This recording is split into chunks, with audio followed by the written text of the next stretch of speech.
Hey listener, do you have a story to tell?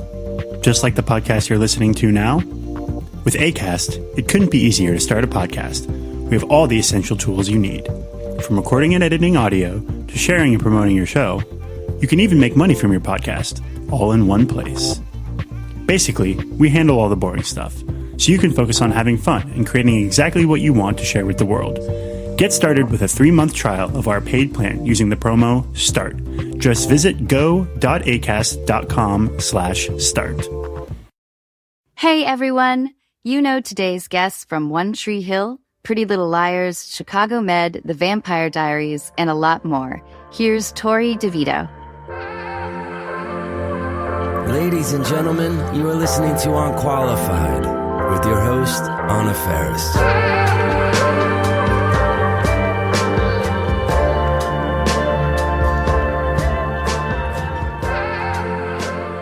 Hi, Torrey. Hi.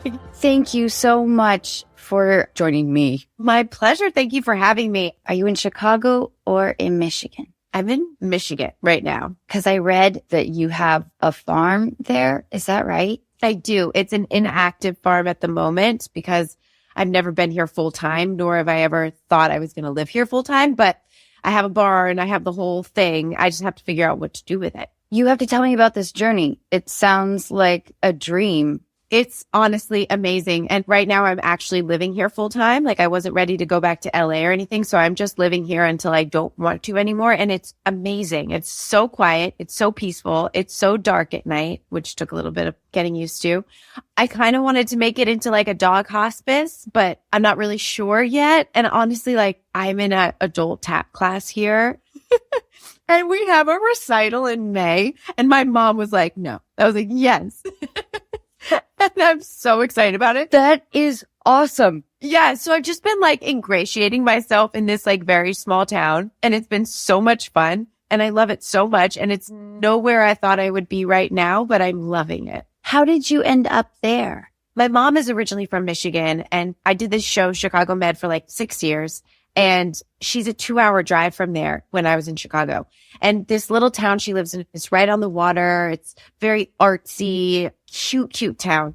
And I fell in love with it. And then when like COVID happened, I was thinking to myself, well, I don't really want to go back to LA. I don't want to go back to New York. Like, where do I want to be? I don't want to stay in Chicago. And I was like, maybe I just want to plop in Michigan for a while. And I wanted to have a property that I could like pass down in my family for generations to come, and just somewhere that if the zombie apocalypse happens, all my friends can just live at my farm. Can I be your new friend? Yes. Yes. Absolutely. So did you like tour properties and fell in love with this place? I did. It took a while with this place. I mean, I loved the land, but it used to be a wedding venue. And when I tell you that it was so not cute on the inside, it was like church basement flooring and like that linoleum, and things were like falling apart. There were hot tubs from like the 80s in there that don't work. Like there was a hot tub in a closet. I was like, what is happening? That feels like a little like nudisty or like, right? What is the history here? Exactly. What exactly is going on here? So I definitely had to have some vision, and I love it now. And I go through a lot of ups and downs. You know, I had like a whole plumbing situation because it's an old farmhouse. So I was like, oh my God, what did I do? And then when everything's fixed, you fall back in love with it again. You know what I mean? Totally. And I can relate to like wanting, after like having been in Los Angeles for 20 plus years, that need for, I wouldn't call it isolation, but for whatever that sense of home is that LA hasn't provided me. Exactly. And I think as of late, when I was going back to LA, because I was working in Chicago for so long, I just felt like, it was just different. It felt different to me lately. And I don't know why. And I don't know what happened, but I'd been there for 20 years as well. And I was kind of like, it's time to move on. Yeah. Not a lot shoots here anymore. Yeah. And maybe it's also like age. I'm 46. Like I'm not clubbing. Right. I'm not going to Nintendo launch parties. Right. Not going to Spider Club on the weekend. Totally. I know. And I honestly feel like we got the best time of LA back then. From what I've seen, it's not really the same anymore. And I feel really grateful and lucky that I had LA when I had it, because I felt like it was pretty good. I was too new to the town, but it felt like, looking back, sort of just like self-absorbed indulgence. Exactly what it was. I wanted to ask you the challenges of being on an hour-long procedural show. I mean, I was on a half-hour show for 7 years. It was an incredible experience, but not without, of course, extreme intensity. But that was just a half-hour show. I can't imagine the hours that you worked and even the dialogue. I would imagine mostly practicality and moving plot forward. So therefore, character may be lost. I don't know. Will you tell me about some of those ideas? Yeah, you know what? I think the last thing you said was, honestly, the hardest part of it for me was finding that excitement and that fresh energy when, you know, a lot of times when you're on these procedurals, the guest stars have the fun stuff to do. And also like kind of the most terrifying and demanding. Yes. When I say fun, I meant actor fun. Let me clarify. Yeah. Where you get to dive in. And, you know, a lot of times when you play a doctor on a show, I mean, I loved that role and I loved that show, but it was like, you know, well, we'll be back to check on you shortly. It's like, how many different ways can I say that line? You'd hear your old acting coach in the back of your head saying, you know, it's your job to make it interesting every time. And I'd be like, oh God.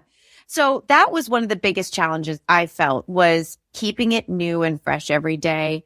And the hours were pretty long, but because we were a medical show, we were indoors most of the time, which really helped. And we also had a 9-cast show. So that really helped as well.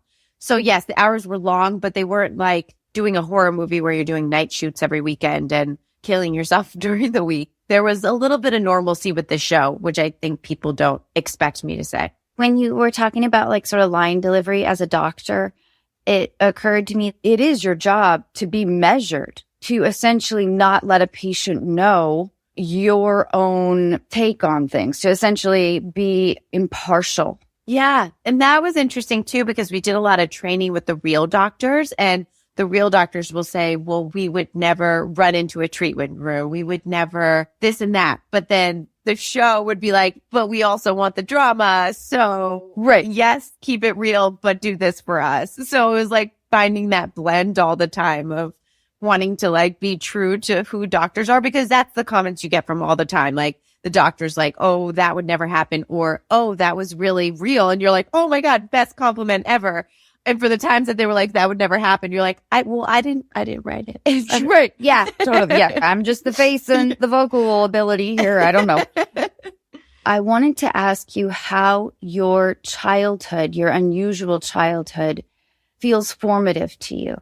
Yeah. You know, it's so funny because everyone's like, oh my God, how was that? And it's like, it's the only thing I knew. I can't imagine having parents that were doctors or that really wanted me to go to college, or, you know what I mean? Like, that to me felt so foreign. Or, you know, camping trips or going to sporting events and things like that. Like that, I'm always like, God, what was that like? What kind of life is that?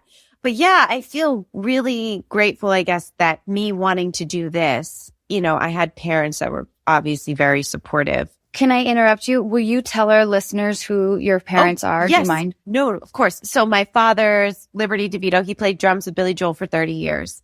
So I grew up going on tour with him when they would do world tours and stuff. And that's just kind of like where I grew up. And that's where I found my love for music. Billy had a violinist on one of the tours, on the Stormfront tour. And I was just like totally enamored with her and wanted to play violin.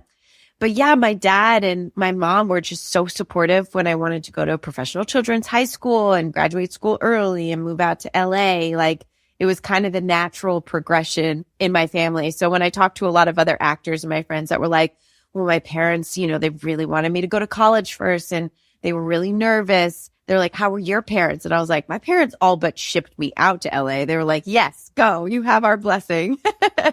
So yeah, I can see how from the outside, it was a very interesting childhood, you know, lots of music around our house, lots of loud music. And the idea at a young age being so transitory. Yeah, which is so funny because I feel like, you know, as an actor, we're moving around all the time. I mean, when we're lucky, the suitcases are out. Yes, we're lucky when they're out.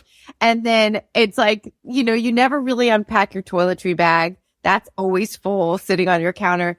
And so I think growing up, always traveling around, always doing that kind of stuff, and then doing that in my adult years, it's so funny because I'm somebody that craves like just to stay home. This is where it comes back to your farm. Yes, And like that sense of home that you have found. exactly. You have 2 sisters, is that correct? I have 3 sisters. 3 sisters. Do you mind me asking your order? Sure. So I have an older sister named Devin. She's 42. And then I'm 38. And then I have a little sister, Marielle, 34. And then I have a baby sister named May, who's 6. Oh, wow. I know. I know. Whenever we're together, people are like, your daughter, your niece. I'm like, no, my sister. She's my sister. I'm interested in sibling relationships because I have an older brother and we're really close now, but in my memory, a really contentious relationship growing up. He was like my worst enemy. Tell me about like your relationship with your sisters in that way. Were you guys all tight? How did that go down? So my older sister had a different mom, so she didn't live with me, my little sister. We're all so close. So close. Even the 6-year-old, which obviously I was so excited when I found out my dad and his wife were pregnant, but I couldn't imagine that I would have that kind of connection with a sibling that had such a huge age gap with me. But we are so connected in a way that I can't even explain. But growing up, the sister that I did live with, my sister Marielle, I joke all the time, like she's like the love of my life, my soulmate, like we're best friends. I don't know what I would do without my sister. We almost killed each other until I was 18 and left the house. Like I remember actually picking up like a metal Febreze bottle and chucking it as hard as I could at her head. And she just missed it. Or her chasing me around the house with a butcher knife. Like, Yeah. we almost killed each other. And it's kind of amazing how as siblings you can have that. And then you can also be so close. And then you can also grow out of it and almost look back at that and laugh. Like there's no way you can have that with a friend. So true. It's so fascinating to me. Will you tell us about your activism? Yeah, for sure. I think it all started, I was like 24 and I started doing a show called One Tree Hill. And I was really excited because I felt like I was doing a show that people actually saw. That's shot in North Carolina, right? Yeah. In Wilmington. Yes. Because I shot an independent in Wilmington after One Tree Hill did? had left. And all of the crew, like it was all One Tree Hill talk. It really felt like in that sense, it kind of defined that town at that time. Oh, for sure. It was everywhere. Like they owned the town, it felt like. But it was interesting because it was the first time I was on a show that was like very popular and, you know, had people that had gotten a bunch of fame from the show and this and that. And I had never been in that kind of environment because ironically, growing up around, you know, people like Billy Joel or Elton John, and my mom's best friend is Stevie Nicks, and growing up around it, in my eyes, were like family members. So I never saw that, for lack of a better word, like star side of them. And also when people had egos, I was like, wait, what? Like it was all so confusing. And it actually became very depressing because I was like, ew, like, what are we really doing here? Like, you know, I grew up around people who are like changing music and this and that. And I didn't see the egos from them. Whether other people have experiences with them, I didn't see because I was a kid. I felt really lucky to have seen just the humility and family side of these people.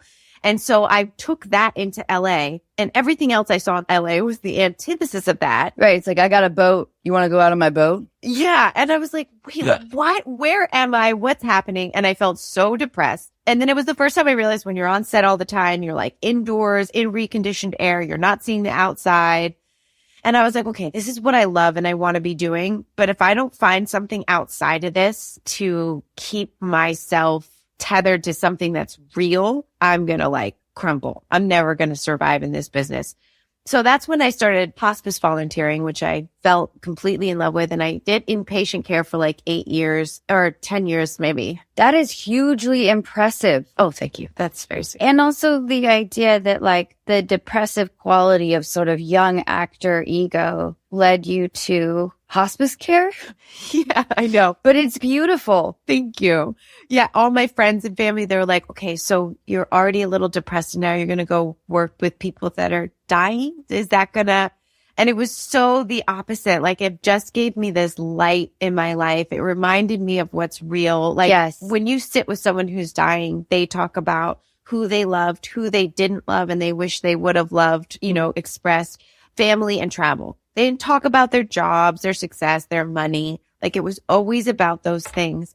So to me, it just kind of was this like tethering thing in my life that kept me connected to what I felt was real. And so I was like, okay, I can do this with this balance. And then from there, I started working with like doing a lot of animal activism because I was vegetarian. And then from that, I watched this documentary called Audrey and Daisy one night, probably like 6 years ago. And it was about these girls who had been sexually assaulted in high school. And I was so fired up after it that I actually found them and made contact with them. And they had started an organization called SafeBAE. And I've been working with them ever since. And I realized that, as a young girl, especially in the age that we grew up in, it was like, that don't tell, just push it aside. Somebody heckling you is a compliment, all those things. And after like learning all the things that I did about these young girls and learning stuff about assault and consent that I didn't even know about in my 20s and in my 30s, I was like, okay, no teenager's ever going to cross my path that's not going to learn this information. And so that has kind of been my main focus right now, is working with SafeBAE. And we go to schools. I go to schools all the time. We go every year, do like a school tour. We give these students our curriculum, answer questions, and I get to be very candid about my high school experience and how I wish somebody had taught me my boundaries and taught me my rights that I didn't know. And these kids are so much cooler than any of us were because they're so empowered with so much more knowledge than I ever had when I was their age in high school. And so it's just that to me, like, so lights me up these days, is like talking to these kids and working with these kids. Will you tell us what you would tell the kids about your high school experience? Yeah, basically for me, I always tell them, I'm like, I had a lot of experiences in high school where I would find myself in situations that I knew in my gut I didn't want to be in, but I was afraid not to be liked. I was afraid that the guy wouldn't like me. I found myself in an experience. I had a crush on this guy who was older. He came over with his friend and they attempted something that I was so naive, and I really got upset. And luckily for me, they left the house. Nothing happened, but I think they were afraid I was going to say something. So they spread around the whole school that I had a threesome with them, and I was 15 years old. Oh, how painful. It was so painful, and the whole school believed it. I even left that school, not because of that, but because I started working, which I think a lot of people know, even when you start working in this industry at a young age, that puts a target on your back anyways. So the combination of that, and I remember I went to a different school that was 30 miles away from this school, and on the first day I was there, this guy was like, oh, hey, you're the girl that got tag teamed by those two guys. At that point, I was just like, yep, that's me. I didn't know what to say. It was just like this rumor that had followed me, and I never did it. And nobody really stood up for me, I think, because everybody was so afraid of being liked. And they were the most popular guys in school, and they were the star quarterback and this and that. And there was so much protecting around that I remember one of their friends saying to me, whether I believe you or not, they're my boys. And I was like, okay, whatever. Damn. So then when I was 25, I saw this play called Slut the Play. And in it, the main girl in the play had been sexually assaulted, but it was because he touched her in a way that was inappropriate. And I was like, wait, I thought sexual assault was just when you get raped. I didn't know rape was also. And I was like, wow, how am I 25 and just learning this information? And so I talked to these kids and I'm like, nobody taught me my no. Nobody gave me an example of how to be empowered and say no and be okay with that. And so I want my inability to do that, to be able to stand here today and say, I'm not just saying that because I don't have experience. I have experience. It's just like you guys. I got put in uncomfortable situations and I wish I had said no.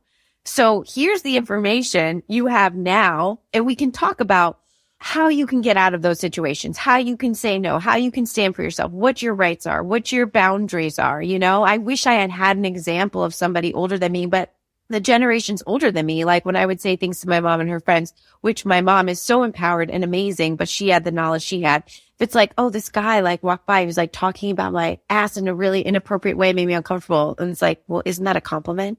And you're like, no, it's not a compliment. So yeah, just talking to them candidly about that and being like, I get it. I know what it's like to be a teenager. I had these experiences too. And I wish I had done them in a different way. Did you get any retribution at all, or did you seek it? No, Not at all. Not at all. I just kind of cowered away from it because I felt like their voice was so much more powerful than mine. I went to a school with 4,000 kids in it. It was huge.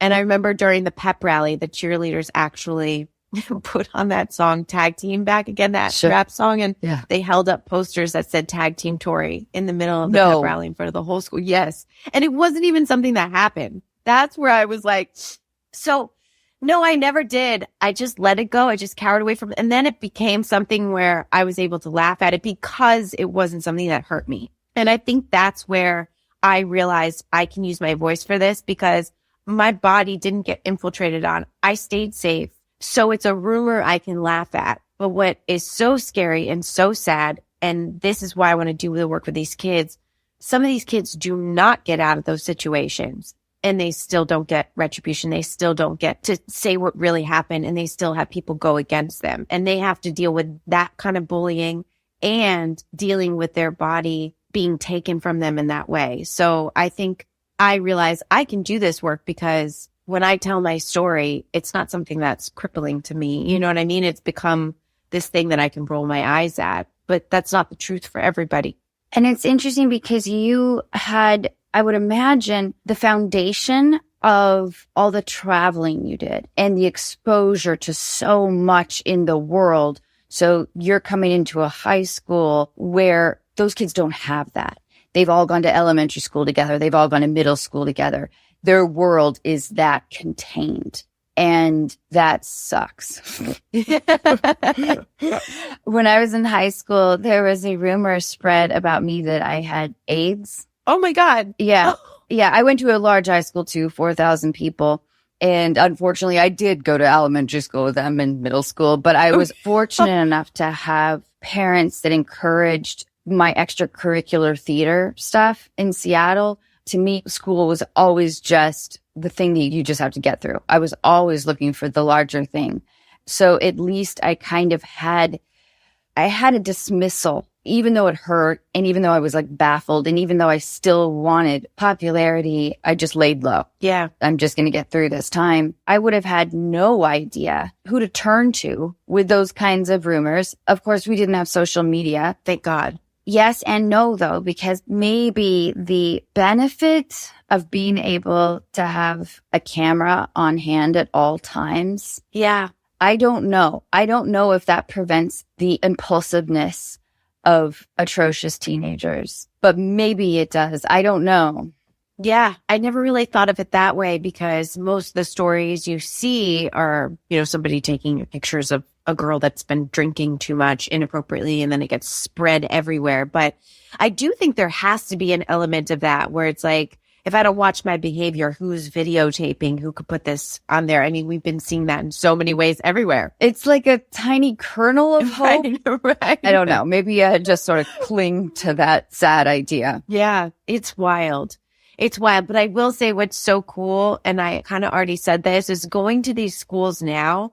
It's like the things these kids talk about weren't even on our radar. Right. Do you know what I mean? Like the conversations they're having. And that's another thing I talked to them too about. I'm like, it was hard to know who to go to in school because the problem with reporting anything to the people in your school is that when it comes to sex, a lot of adults are very uncomfortable talking to kids about sex. And if you're talking to them about assault, then, the conversation about pleasure needs to be there too, but nobody wants to talk to kids about that. And so they don't really have many people to go to because some of these adults don't even know what the kids' rights are in this area. They just kind of want to brush it under. So unfortunately, these kids kind of have to be their own advocates and know their own rights to be able to show up with the information to a lot of these adults right now. And it's so cool because I see them doing it. It's like really empowering. If I ever had to go back to high school, which dear God, please don't send me back to high school. But if I did, I would want to be like one of them, In my high school, if you got pregnant and chose to keep it, I guess, or maybe your parents made you keep it, I don't know, you were sent to another school, like a satellite school. Right. Just gone. Right. That is the level of the lack of conversation. Yes. No birth control. Or it just wasn't talked about. Like I remember in our sex ed class, our old ass teacher talking about blue balls being real. Oh my You God. know, like, You're like, what? and I'm like, what are blue balls? You guys are talking about testicles? But I'm grateful for the advocacy that you do. And I hope that while change is always slow, your messaging is so important to kids and they will not forget that. You know, they won't forget your conversation, your vibrancy around it too, you know, and your love and like support. That's really sweet. Thank you. Yeah. I always say to people who are like overwhelmed and they're like, I feel like it doesn't matter. I feel like my voice doesn't matter if I say this. And I'm like, if you get to one person, you've done something. Do you know what I mean? Yes. I feel like sometimes we get so focused on the macro of like advocacy work when really like the micro is very important. And a lot of people forget that. Completely. My son is 10 and I want to be able to tell him how to love well. You know, I don't want him inflicting pain or hurt on anybody. And he's already overly confident.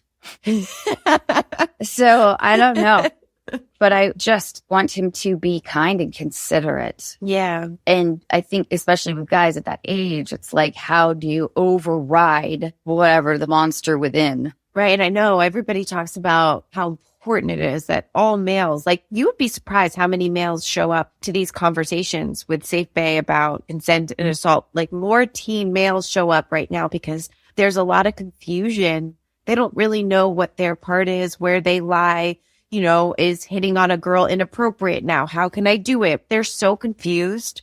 Young teen boys need to be a part of this conversation just as much as young girls. Completely. Otherwise, we have a bunch of Brett Kavanaughs. Exactly. Exactly. We all know that guy. Yeah. And that guy is gross and excused. Yeah, exactly. And there isn't a lot of self-examination. I went to University of Washington after I graduated high school, which is another massive school. And it has like one of the largest Greek systems on the West Coast. Oh, wow. I lived in the dorms, but I would go sometimes to fraternity parties. And I was at a place in my life where I was waiting for people to prove to me that they were kind of awful. Yeah. And under the right circumstances, a lot of them were. Wow. I know. I was like, prove to me that you're awful. And part of that came from I wanted to be a part of that system. Right. I wanted to be in a sorority, but I could not expose myself to that kind of female rejection.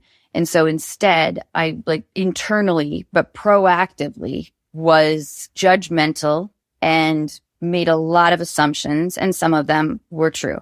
But it was part of my own defense, was like this weird offense. Yeah. It's so interesting how we choose to try and protect ourselves, isn't it? Yeah. Like the things we teach ourselves to do to stay safe. Yes. Our survival skills are so interesting because everybody has different tools. And what we do to stay safe, it's really just our animal brain kicking in of like, okay, I am in this new environment.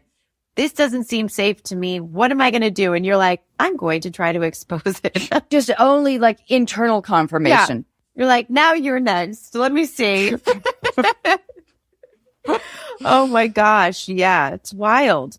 Okay, so our caller is Caroline, and her subject is dating again. Ooh. I'm really unqualified in this. You and me both. I've been married forever. Yeah. And I know that I'm the kind of person that really loves the security of a monogamous, stable relationship. Yeah. So I don't know what that world is like. But let's see. Well, I've been dating for a while now. Good. So we'll see. Yes. Do you have a boyfriend? Are you like in a relationship? No, I'm actually single right now. I actually was just in a relationship. And the day before he took me to impromptu get my ring size to see, you know, about engagement rings, I found out that he was on a dating app. And I found out because he liked my friend's profile by accident. No. Yeah. So I've been single since then. Oh my gosh. Okay. Oh my gosh. Did it break your heart? Were you totally blindsided, or did you have an inkling? I knew he was this way in his past, but it was the whole, I'm different now. I'm different. Every time I would go near his phone from the time we started dating, he was always very quick to not want me near his phone. And that is such a big red flag to me. Do you know what I mean? And I ignored that and I asked him about it. And I just kept ignoring it. And it's so funny because he's an ex-athlete. And I always had to rule no athletes because of this very reason. Uh-huh. And I thought, oh, now that he's not an athlete, he's past that part. So there were some signs there that I ignored for sure. Was it an immediate cutoff? Were you just like, goodbye? Are you that kind of person? I normally am. So I had found out first that like he said he didn't have Snapchat and then he did. And it was so weird how it all kind of unfolded over the course of like 6 months. But I normally am like, okay, I'm done. That's it. Like that's just who I am. I'm a very quick processor. I move on. But I felt that he wanted to be different. And I felt like it was a bad habit of his. I was like, maybe there's a chance nothing was physical. And I'm like, if you're willing to work on this, like, let's try to go to therapy together. I don't think he expected that. And I think he realized he couldn't be better. And so instead, then he started gaslighting me and making me feel like he couldn't trust me. And that's when I was like, okay, this has to be done. It's amazing that you recognized that. It was like a month that whole thing was happening. And on the last one, I remember calling my mom and she was like, get out. Like, this is nuts. So it took a while, because I'm a hopeless romantic too. I love being in a relationship. I was married once, only married for 2 years. I would love to be married, but it's like the wild, wild west out there. Yeah, my first marriage was like that. And we were in our 20s. We were too young to get married anyway.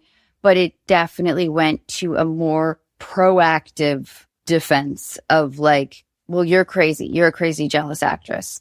I don't know why you're so paranoid. And then it would also flip to another version of that, which is like, I can't live without you. What am I going to do without you? Yep, 100%. That's how people get you.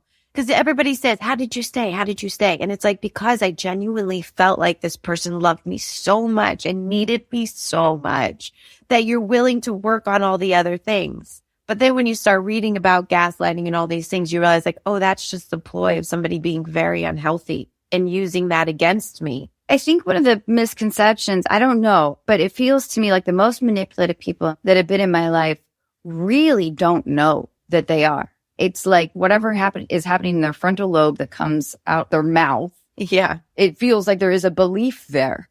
And so the best gaslighters convince themselves that they're not doing it. But on a different subject, everybody finds ways to protect themselves. And I think sometimes people who are very manipulative build that skill to protect themselves from something. I'm not sure what. Everybody's different. But it's become their survival skill. And I agree with you. I think some people don't even know they're doing it most of the time. Are you tired of your brand's message getting lost in the endless scroll of social media feeds? Get your message heard when your audience is really paying attention, like you are now, through podcast advertising with Acast. Our network of more than 92,000 shows reaches millions of engaged listeners worldwide every day. And you know what? Acast podcast listeners are more likely to make a purchase because they listen to the highest quality shows, and you can reach them on any and every listening app. So are you ready for your business to be heard? Create your own podcast advertising campaigns with Acast today by visiting go.acast.com/advertise.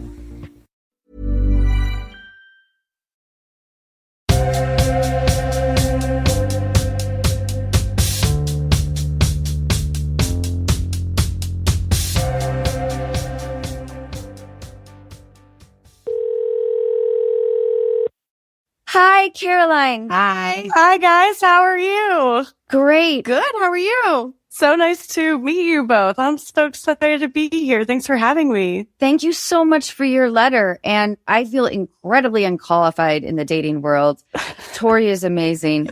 But let's try to talk this all out. Will you tell us what's going on? I probably have infinite dating problems, but I'll try to narrow it down. There's one in particular that made me really want to ask you guys, especially like in hosting your podcast, that I feel like I need some help with. For a little context, I was in a 6-year long-term relationship and I came out of that a little less than 2 years ago. So I'm kind of just dating again now. And I don't feel like desperate to be in a relationship. Was it your choice to end the relationship? It was not my choice. It was the kind of thing where we'd broken up a lot of times. And once it happened, it was, of course, like the best thing that has happened in my life, you know? Good. Yes. And, you know, it's kind of the thing where like he wants to be together again now. And I know it really wouldn't benefit either of us, but it was that toxic cyclical thing for sure. So it was definitely hard, but after like 2 years, I feel like now in a place where I'm like, I have capacity for like new love, maybe. Yeah. Maybe. So when I'm dating, like I want it to be very intentional. I don't really care for a hookup. Like I have a great time having sex alone. Like I don't need someone else there for it. Like if I meet somebody, I want it to be like a real connection, basically is what I'm looking for. So tell us about the dates you've gone on. And like, do you want to be celibate until you get married? Like, what are the boundaries? How do you want to define that idea? Because you mentioned it a couple of times, Yes. which I love. But what are those ideas? Because I bet that is part of a tricky communication along with other things. What are your thoughts? Totally. Yeah, my thoughts are jumbled. These are the two main things is like telling people about my work and then trying to navigate sex. Like sex for me, I love sex. I think people should have sex whenever they feel like. I personally don't believe that like by withholding sex, you can like make them like you more. None of that. I'm basically trying to not hook up with people at all, not as a means of getting them to like me, but just more to hopefully like faster filter out people who are looking for something that I'm not looking for. Basically who are like just looking for sex. I figure if I like am not down, then they will eliminate themselves more quickly, right? Theoretically. Yeah, sure. I would think. I would like to know that you don't really like spending time with me and hopefully like not waste time with the wrong people. But I find that it just feels so hard to communicate it. Like, do I communicate it? I don't want to say it as a rule, like, well, my strategy is to not have sex with you because then I'll know your real intentions because then I feel like they can just like fight through the strategy. But I also like not mentioning it feels like they must be wondering like, is this a religious thing? Is this like, what the fuck is going on here? Because it's notable. I'm not saying it's a bad thing, but it is notable. Like if you're not having sex as like a 30-year-old person, whatever, it's notable.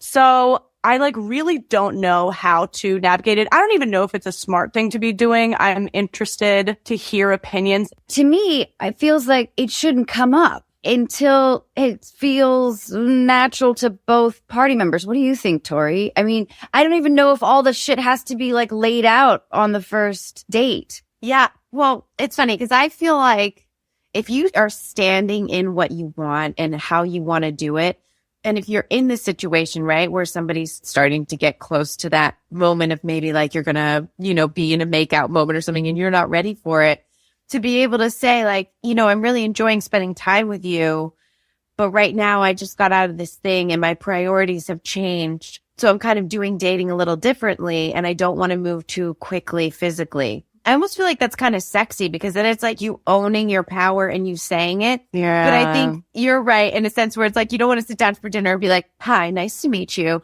So just so you know, I'm not having any physical interaction with you tonight. It's like, wait, whoa, what? But I think like to say it in a very confident, secure way of like, this is how I'm doing things. If you're not down for it, that's fine. I'm setting this as a rule for myself, not just like out of nowhere, but because I've noticed I keep getting in this pattern of like guys, they're not bad people. They just want something different. And what they want is casual. And I keep getting in this thing where guys like, they'll say they have feelings for me and I'm like trying to believe them, but it just feels like words. And eventually I like see them. I'm giving them so much time until finally I'm smacked over the head with the reality that like, they're really just in this for the sex. This is a pattern. Give us an example of like the structure of one of these things. You like match or whatever. Then you go like get coffee or you get dinner. Mm-hmm. Then how does it unfold? Then you agree to see each other again, maybe. Is that what happens? Yeah, I feel like I'm being a fucking lady about it. Like, I feel like I'm trying to be a lady. First of all, when I meet someone from a dating app, like, I don't want to kiss you. I don't want to touch you. Like, I don't want any of it. Like, it takes so much for me to be comfortable physically with a complete stranger. You're just a stranger to me. So I don't even like kissing people. Even on a first date, I think a lot of people like to close a first date with a kiss. And I'm like, what? We've known each other for 25 minutes. Like, no. So it's usually like going out for a drink, I feel like is the first thing. Second date's like usually getting dinner. And then very quickly, it's like all this kind of like romantically veiled thing. Like watching The Bachelor? I mean, like they're doing the seemingly romantic stuff. It's not just like come over to my place right away. will like go to nice dinners, and I don't know, they're seemingly doing all the things that imply they're looking for something serious. And I talk to them about that. What are you looking for? Like, what are your dreams? What are your whatever? They always want to talk about building a family, and like they're saying all the things that don't explicitly communicate, oh, I'm just looking for a casual time. Are most of your dates from dating apps? Yeah. See, here's the thing. I think a lot of people have found really great connections on dating apps. I have a couple that's a friend who have been married and they met on a dating app. My sister met her wife on a dating app and they're an amazing couple.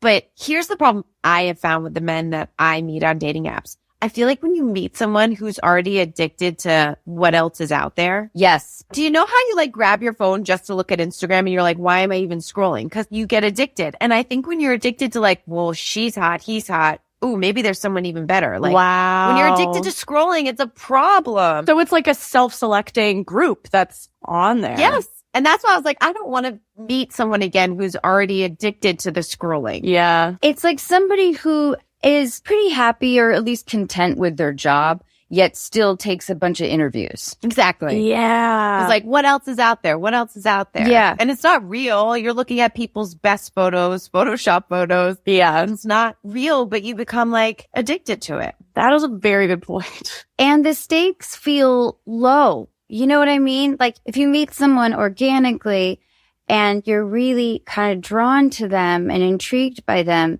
the stakes will feel higher. Yeah. The problem is getting to meet those people organically. Yes. Right. Where does that happen? It's a real catch-22. And Torrey, I think you're totally right about the comparison addiction of like, well, she was cool, but like, what about that one? Right. The stakes are low for a lot of people when it comes to dating apps. And I think it can be exhausting. How could it not feel like a bit of a job interview? Mm-hmm. Right. So I wonder how we can work on you dating through more organic means, which truly is like the problem of the decade. Totally. Yeah. Are you tired of your brand's message getting lost in the endless scroll of social media feeds? Get your message heard when your audience is really paying attention, like you are now, through podcast advertising with Acast. Our network of more than 92,000 shows reaches millions of engaged listeners worldwide every day. And you know what? Acast podcast listeners are more likely to make a purchase because they listen to the highest quality shows, and you can reach them on any and every listening app. So are you ready for your business to be heard? Create your own podcast advertising campaigns with Acast today by visiting go.acast.com/advertise. I don't know where to meet anybody. I feel like dating apps have made it worse. I really feel like they've changed dating culture. Like they came out under the guise of like, well, now you can meet anyone anywhere. But I feel like what's actually happened is that it's like, now you can only meet people on the apps because the stakes are lower. If you're going to face rejection, who wouldn't want to face it on the apps, like rather than in person? Totally. I really feel like it's changed how single people interact in the wild or whatever. But like, I completely agree that I would prefer that. And I do think I'm struggling to like figure out how to get it going in real life. Especially having like isolated work, like working alone, working from home. And you had a breakup during isolation. Yeah. That's not to be discounted towards your sort of like moving on, and society too. During quarantine, people were really ruminating on the past and feeling just like most of us, like less driven, kind of untethered and like, And then kind of after that, I noticed a lot of people needing to get shit done, needing to make the decision. Should I get married? Should I be in a relationship? Should I move across the country? Should I quit my job? Like something snapped and everyone's like, we got to get this figured out, which puts a whole lot of pressure on all of us. And I think like a slow moving train is a healthier way to look at it, that we cannot make all these radical decisions. We shouldn't force ourselves. It's like we just want to get things going again. Yeah. And that's kind of an impossibility because things just don't work quite like that. Yeah. Torrey, what do you think? I think it's hard. I think it's so hard. It's hard to get out there. I think what you're saying is right. I think apps have made people a little lazier. But I think there is so much benefit in meeting someone in person. I mean, for me, like smell and natural pheromones is such a huge indicator if I even want to go out on a date with someone. Yeah. And so when you skip over that on an app and then they show up and when you hug them and you smell them and you're like, I would have never said yes to this date. And then you got to sit there for an hour of your time. But I know it's scary. I think we're also like very addicted to instant gratification. So I find for me, when I'm single, which I'm single right now, the waiting process is hard for me because of the apps and because of the way life moves. It's like, okay, well, where is he? But back in the day, we used to be a little like easier because we didn't have the apps. We didn't have social media. And we'd be like, well, I went out with my friends on this weekend. I didn't meet anybody. I'm doing my own thing on the weekday, blah, blah, blah. But now because we're so used to like instant gratification, we're like, well, when am I going to meet anybody? Where am I going to meet anybody? You know what I mean? Yeah. And I think just like you're doing with no making out, like leaning into the whole like, well, I'm just going to go live my life. And if somebody's going to show up, they're going to show up. You know what I mean? It's hard. Are you on the apps right now? I am. I went on a date last night, then I like shut them down. Like literally last night, I paused them because I'd been feeling so overwhelmed and so really drained, putting in energy with people you don't know. Yeah. Do you feel like you have this like pressure to be in a relationship right now? No, I really don't. My only thought is like, okay, well, I know it possibly takes a long time to find real connection. So like maybe I should be working at it when I'm not in a desperate place, but also maybe, like you said, like maybe I'm trying to rush something that it's just like, it just takes time, like the slow moving train, like you said. I don't know. That like hit me in the chest. I'm like, yeah, I'm trying to fabricate something, maybe. It's interesting because you mentioned that when you go on the dates, you do want to know like their goals, like bonding over that kind of commonality. It might be just an interesting experiment to treat a date as just a super fun time. Like, I know that it in your head, it almost defeats the purpose because you don't want to waste time. At the same time, I wonder if you could treat a date, just have a completely different take on it. Yeah. Like, what was your favorite book growing up? Or something where the stakes are almost lower. Yeah. Just like getting to know a human sitting next to you kind of thing. If you want to. Otherwise, it's like joining, God, I don't know what people do. Like, I really don't. What do they do? Like a bar quiz night. Dude, I'll do it. A trivia You know what I mean? Yeah. Like some of those like group activities with some girlfriends. That sounds nice. Like if there's like a, I don't know, a bike ride group, like putting the feelers out in that way. Yeah. To just like be in a community as people that's not just like, oh, are we going to get married? Yeah. So you Okay. can just gently, casually flirt like we used to. I know. Yeah. And also then you don't have to put these like rigid confines on yourself either. If you want to make out with somebody because you're feeling it, like the ball's in your court, you can. If you don't want to, you don't have to. I remember I started dating a guy once and he was like, my best friend told me that we can't kiss for like 3 months or something. It didn't feel like authentic because I was like, Yeah, that's are you weird. coming up with this? Is your friend coming up with this? Like, It's just like an arbitrary. Yeah. yeah, I was like, why aren't we just basing it on when we feel like it's right to Yeah. kiss? Like, Yeah. why are we going off of some whatever? And who is your best friend again? I was like, this is so Yeah. weird. Yeah. But yeah, because I find myself in those situations where I'll maybe give in to something because I'm like, oh, well. And then it's like, well, no, just if you don't want to do it, don't do it. If you do, do. Yeah. I do feel like I'd been trying to be really intentional about it. Definitely had been a struggle for me when I was younger to identify like when I was having sex because I wanted to versus like I felt pressured to or whatever. So I do feel like I can discern that. And I felt like I was doing it because I wanted to and it felt fun and like this is a great time, whatever. And that felt true. But I think when I'm intimate with someone, I do get more attached. It is as simple Me too. and as classic as that. Yep. Yeah. 100%. I'll like stick around longer, I think, through bad treatment, hoping that they'll change their mind because I'm a little more attached and it's my problem. But this is the beauty of getting older. Yeah. Yeah. Like being more comfortable with your self-worth. I've been giving a little bit of this advice lately because I really believe it, that it almost feels like the perfect time to travel if you can. To take advantage of your lack of attachment right now, because that will come. And the refreshing feeling of perspective, of being able to nurture some of your own desires. I mean, it's a really, really good time for you to consider doing something like that if you can. What do you think about that? That like rings so true. I feel like the rest of my professional life before this, I definitely had no freedom.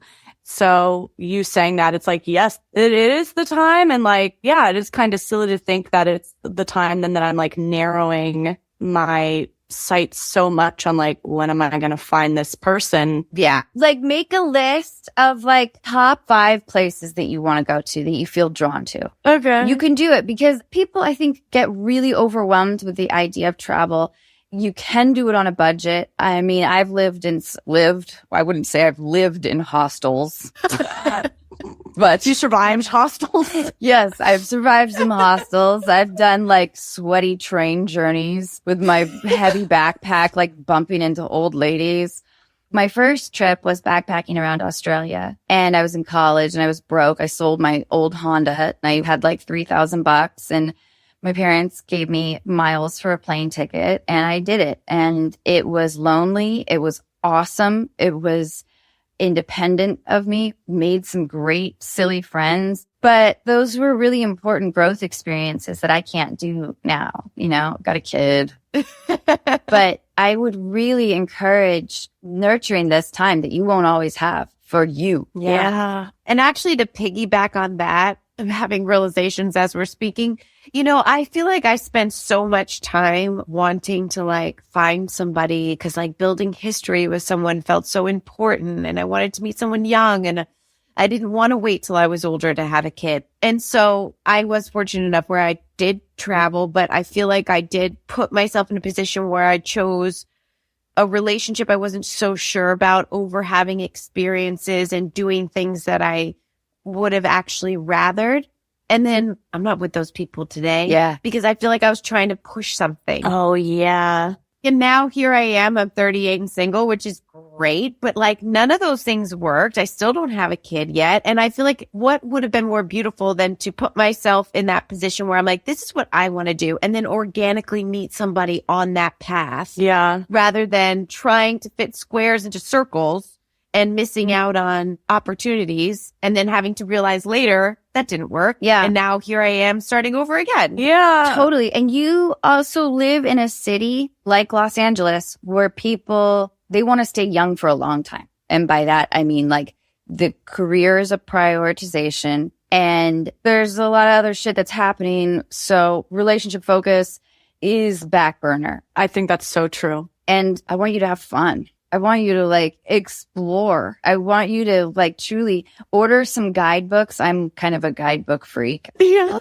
I really do. I really love a good guidebook. I love poring over them. I have a ton of them. They still make them, believe it or not. They still like books. They're not just downloads on the phone. We could do Norway. We could do Italy. We could do Canada. I'm writing this down. I want recommendations. France. Go to Paris. France. Yeah. I'll do it. I'll do it. Yeah, Like, I literally, I can't come up with a reason not to. Good. Yeah. I love that. Oh, that's so exciting. Like, I know this is kind of a large idea right now to spring on you. So digest it for a second. But at the very least, get some guidebooks on a couple different countries and just start to look through them. That's all you have to do. Mm-hmm. Just start to look through them.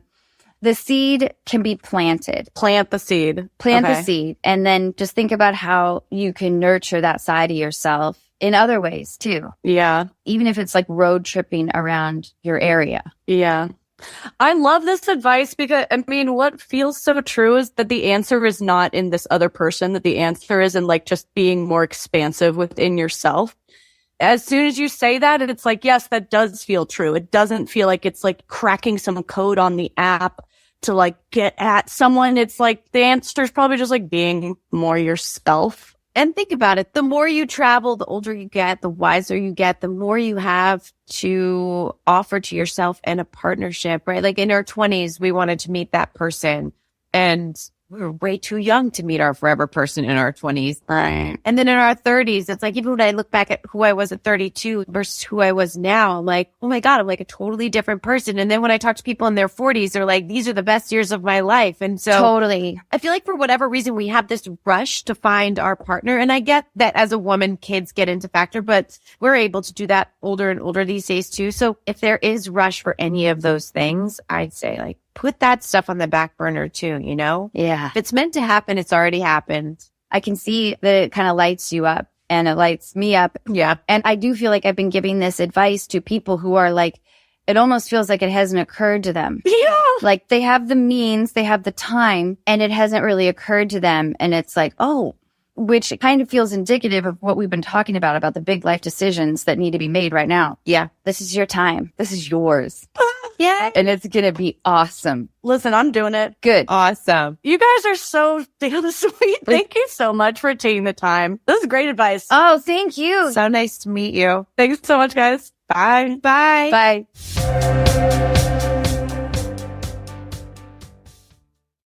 Torrey, you are so lovely. Thank you. I just adore you. Thank you. And let's please be in touch. I would love that. Much love. Bye. Mwah.